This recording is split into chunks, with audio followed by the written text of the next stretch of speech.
Hello, West Ham Network. It's Holly, and I'm here with your Hammers headlines for today, Tuesday, the 27th of May, run in association with KUMB.com. If you enjoy this video, please take a second to give it a little thumbs up so we know you've enjoyed it, while we cover not one, not two, but three of today's biggest West Ham stories. So today we have got a Man City player approach that has fallen through. We've got an update on Antonio, and of course, we've got a transfer rumour because you know what time of year it is. You're not going to want to miss this one. Let's go.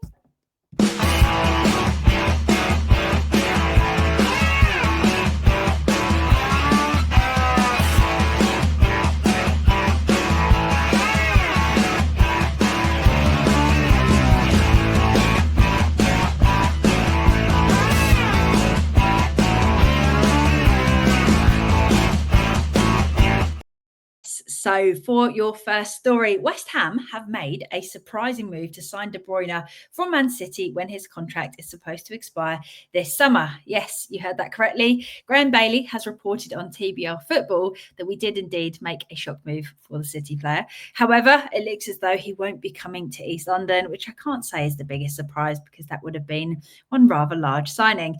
So it said that De Bruyne was considering the move and did actually have some interest, with the move also appealing to his family, who would have been open to moving to London again. But he has since chosen to sign for Napoli and go ahead and pen a 3-year deal with the Serie A champions.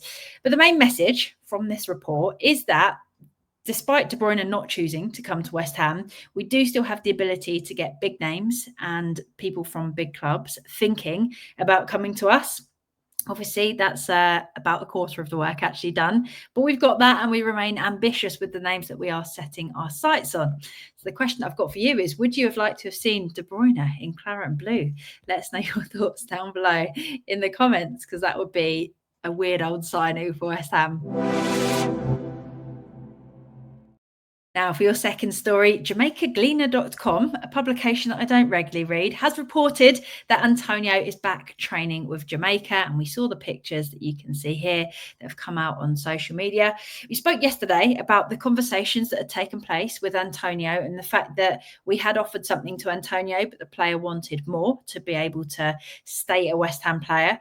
And a big part of the feeling that it was probably time to part ways was that we'd offered something and he kind of wanted more than we could offer, and more that was fair because we didn't know how ready he would be to play next season. Obviously, the player felt confident in his ability to come back and wanted terms that I suppose probably reflected what he used to get paid with us.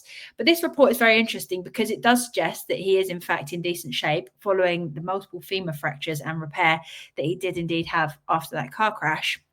So the source inside the Jamaica Football Federation confirmed that the player was only involved in the training session and is not expected to take part in the Unity Cup straight away. But the main part is he's running, and he looks like he's running at pace as well, not taking it too light. So he is definitely getting to a point where he can play football. He's also been listed as one of the 60-man preliminary squad for the CONCACAF Gold Cup, and he could be back again in action in the regional tournament. So that is the latest. If you haven't already, though, tell us your thoughts on the Antonio saga and whether or not now is the perfect time to say goodbye, because unless we offer probably over the odds for what he can currently offer, then it doesn't sound as though he wants to stay in East London, which makes me think that it could be time to part ways, save on wages and reinvest elsewhere. Let us know your thoughts down below.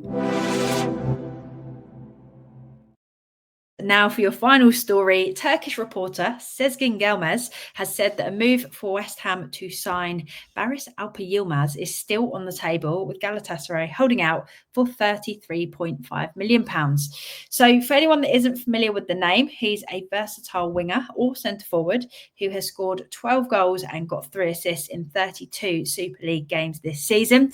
The majority of his appearances have been on the left wing, with slightly less on the right wing and a few up top, as well as a sprinkling of performances at right back and left back. So simply put, he's very versatile, and it looks as though he will play anywhere that you need him to, apart from goalkeeper, but I wouldn't put that beyond him. So we initially showed some interest back in 2024. He led the line for Turkey as they made it to the quarterfinals of the Euros, and it was said that we had a bid of £21 million rejected by Galatasaray in January. That's obviously quite a distance from the 33.5 million that it sounds like they're holding out for.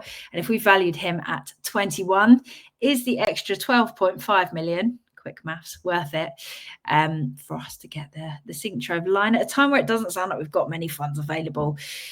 Obviously, the other stumbling block is that Galatasaray boss, Okan Buruk, does not want to say goodbye. So it's going to be interesting to see how that unfolds, because he's keen to hold on to their best players. And I imagine, given that combination, means they're not willing to drop their price by about a third. So we'll have to see what happens there. Interesting. There you have it. Those have been your Hammers headlines for today. The transfer window rumours are around, buzzing as always this time of year. So it's very hard to pick just three, but I thought we'd chat about those. And like I said, I want to know your thoughts on all three down below in the comment section. If you're new around here, hit that subscribe button. If you're old around here, leave us a comment or a thumbs up. And if you're new or old around here, please do get involved, because we want to hear all your thoughts and get that conversation going with all you guys, because it makes it all a load more fun for everyone around. So thank you so much, as always, for watching. Those have been your Hammers headlines, run in association with KUMB.com, and have a fantastic rest of your day. Here's to a short week after a bank holiday weekend if we get the 4-day week. And until next time, have a great day. Enjoy that rain. Go do some puddle jumping and come with you irons.